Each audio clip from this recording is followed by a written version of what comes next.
शब्द आ रहा है उसके बारे में थोड़ी नॉलेज आपको दे दें। तो इनसे इलेक्ट्रॉन निकालना बहुत मुश्किल है।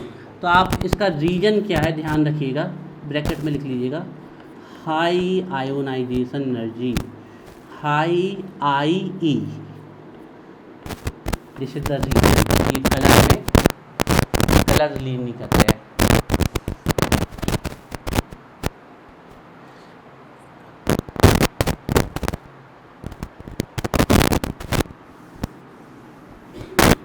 क्रैकर्स वगैरह में यही मेटल डाले जाते हैं आपके।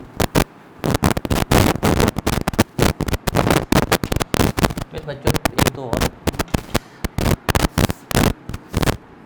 अगला लिखिए।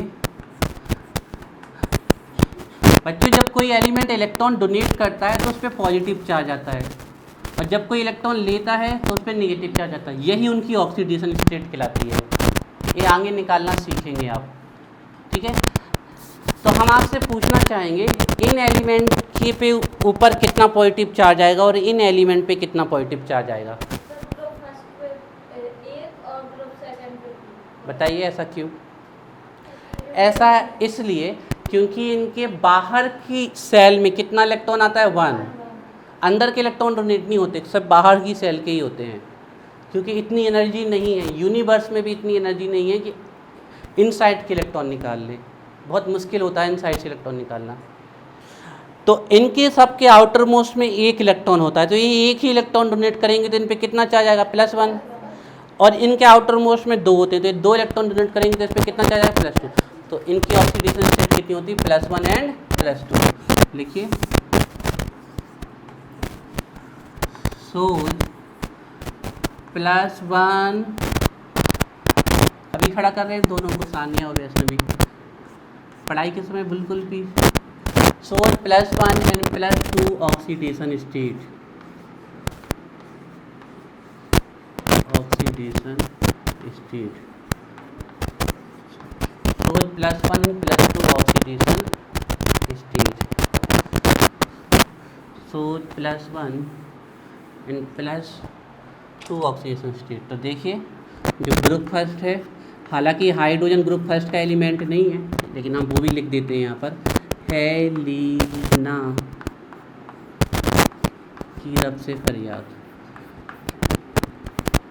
इनसे सिंबल लिखने में हमें बहुत आसानी हो जाती है, हेलिना की रब से फरियाद। बच्चों हाइड्रोजन ग्रुप का एलिमेंट नहीं है, हाइड्रोजन +1 में भी जाता है, -1 में भी जाता है।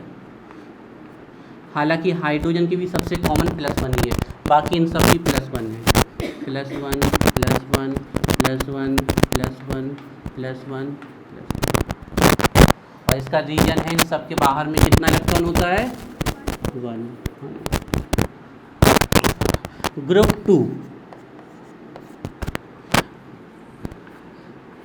Beryllium, magnesium, calcium, strontium, barium and radium. Radium radio active है लेकिन फिर भी 2 इलेक्ट्रॉन निकाल देता है। इन सब की ऑक्सीडेशन स्टेट है +2। याद रखिएगा बच्चों, बहुत काम आने वाली है भविष्य में। इसका रीजन है इनके आउटर मोस्ट में 2 इलेक्ट्रॉन होते हैं, इसलिए +2 शो करते हैं। फिर बच्चों एक लास्ट पॉइंट, फिर एस ब्लॉक की प्रॉपर्टी एंड करते हैं।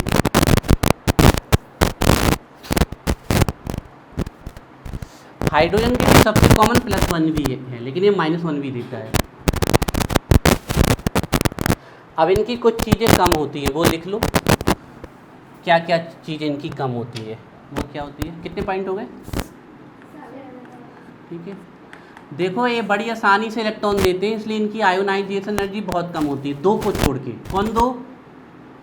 कौन दो, बेरिलियम, मैग्नीशियम, वही 2 हैं जो इलेक्ट्रॉन नहीं देते आसानी से, बाकी सभी बहुत अच्छे से इलेक्ट्रॉन देते हैं। तो ये बड़ी आसानी, तो इनकी आयोनाइजेशन एनर्जी बहुत कम होती है।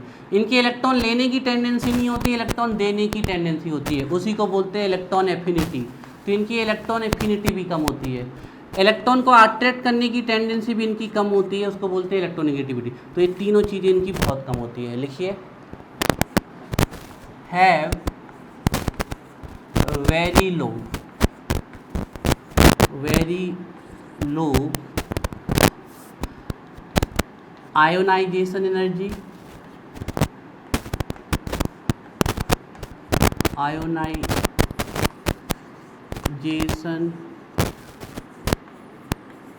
एनर्जी,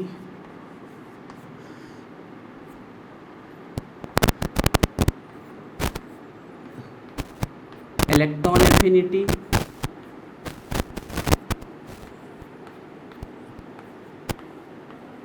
इलेक्ट्रॉन एफिनिटी,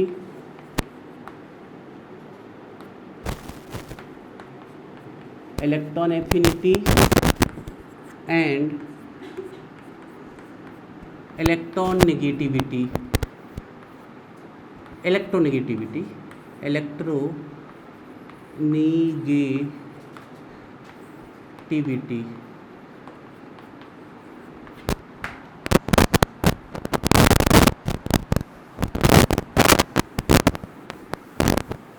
है very low IE, EA and EN। देखो बच्चों, इसको भी समझ लीजिए, छोड़ देते हैं। देखिए, किसी एटम से इलेक्ट्रॉन को निकालने के लिए जो एनर्जी लगती है वो आयनाइज।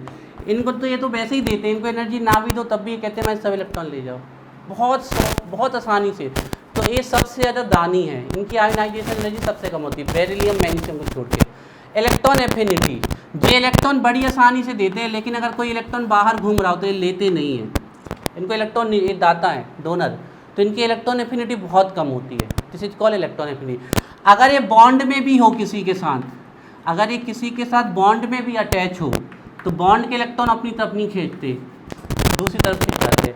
इस फिनोमेनन का बोलते हैं इलेक्ट्रोनेगेटिव। अकेला एटम इलेक्ट्रॉन अट्रैक्ट करता है तो उसको बोलते हैं इलेक्ट्रॉन एफिनिटी, और बॉन्ड में जब अट्रैक्ट होते तो इलेक्ट्रोनेगेटिव। होमवर्क आप लोग तो सबसे पहले फर्स्ट चैप्टर पे फोकस रखिए, पूरा फोकस पेपर का है ना। तो आपका होमवर्क है फर्स्ट चैप्टर जितना हमने पढ़ाया, ठीक है। और इस वाले चैप्टर को जो भी हमने पढ़ाया है उसको पढ़ जरूर लेना, है ना, स्टडी जरूर कर लेना जो आज हमने पढ़ाया है, ठीक है। अब आप लोग लिखिए होमवर्क।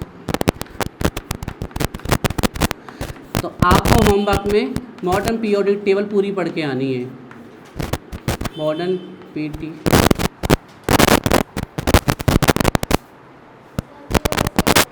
ऑन आ रहा है बस। मॉडर्न पीटी पढ़नी है आपको पूरी, और रिवीजन करके आना है आपको डाल्टन थ्योरी का।